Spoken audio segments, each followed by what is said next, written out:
Hello, I'm Alex Lafkus, and right now I'm going to talk to you about fishing out of a boat, drift boat, whatever it is, a boat that you're standing up in to fish.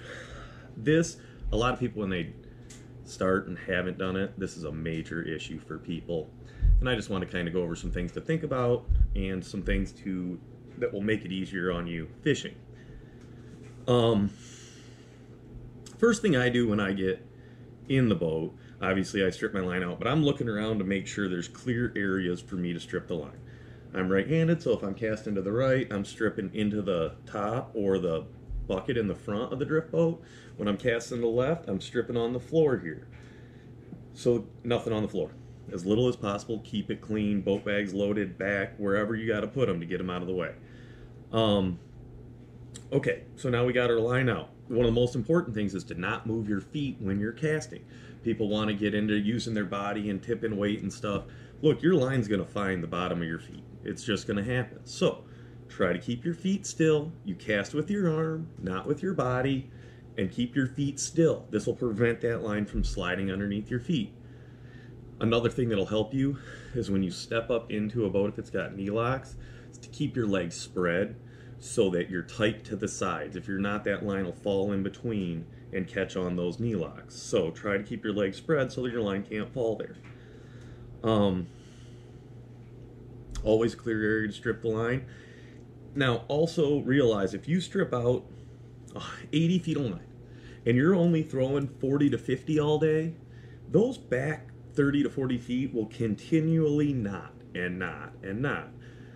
So you really want to keep about the same distance you're casting between you and the reel, or out on the deck.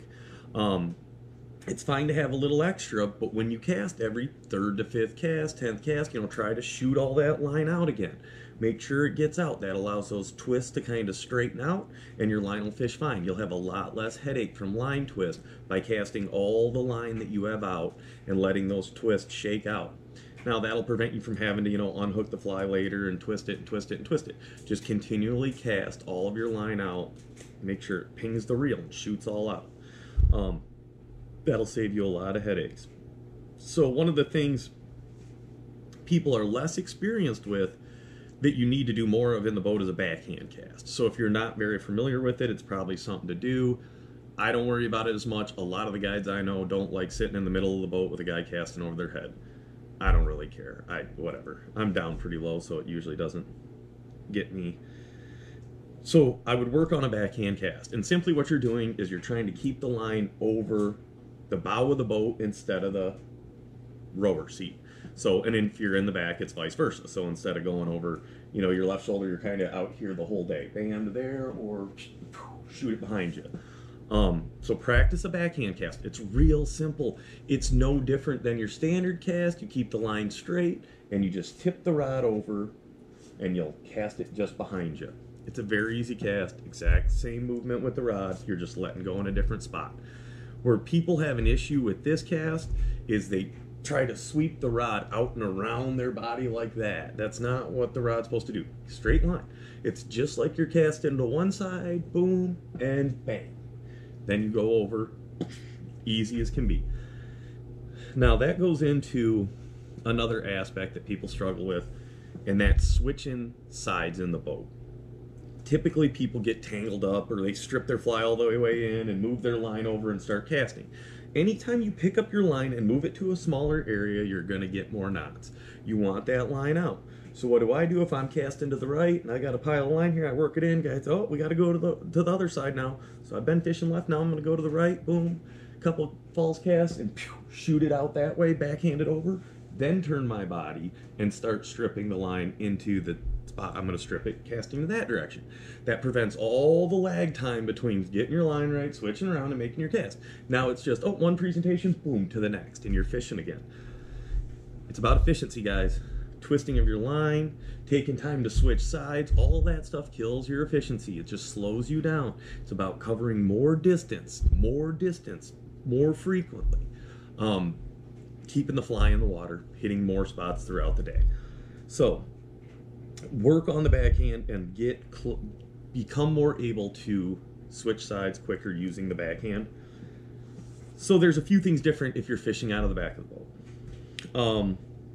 Typically, if I'm in the back, I'm going to see how my guy in the front's fishing, and I'm going to do something different. If they're running a big bright fly and pulling it hard off the edge, I'm going to fish something different, deeper, coming back in a little deeper.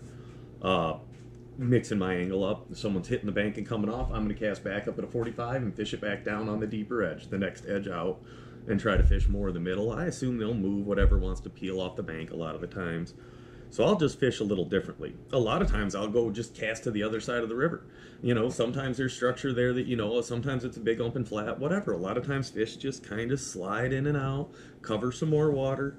There's definitely times fish are pinned on the bank, and then you're going to have to do it a little differently. But there's a lot of areas you can actually fish both sides.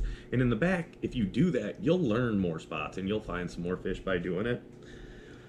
A lot of times I'll kind of switch flies too, especially on a smaller river. You know, on the white, maybe not so much because it's just such a vast, huge river.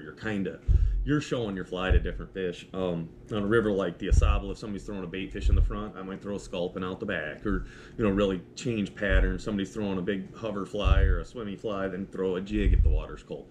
Just kind of mix up on those things. Watch what they're doing. In fly. Also watch what they're doing and where they're casting. Where are the spots that they're hitting? Where are they missing? Watch what they're doing. That's going to allow you to get clean presentations to spots that haven't seen fish. If you don't pay attention to that, you guys' eyes are going to be drawn to the same spots, and you're going to be casting in the exact same spot your buddy just hit. It's okay. Let him have it. Go find something else. It's going to work better for you if you're in the back of the boat. Also, I see some people fishing in the back of the boat that really try to get a million casts in, and that's fine if you're on the white in a huge river. When you're in northern Michigan or on any medium to small size river, you have to understand that by being in the back of the boat, you are going to have less presentations. That's fine. Relax. Wait for those windows to open. You see a guy hit the front of the wood pile, don't go right back in there and rush to it. Wait till you get behind the wood pile and throw back behind it. You know, do little different things. Watch where they're fishing. Try things differently. If there's a deep run, jig it in there because they're usually pulling it off the bank. So fish off your other guy. By doing that, you guys are all going to work better as a team together, catch more fish, and that's what it's about. You want everybody to have success out there. Those are a few things about some tips to fish out of a boat if you're new to it. Hopefully those help. Comments, DMs for questions. Spread the word. Try to get some people paying attention so I keep doing this and don't get lazy. Thanks for listening, guys. Have a good one.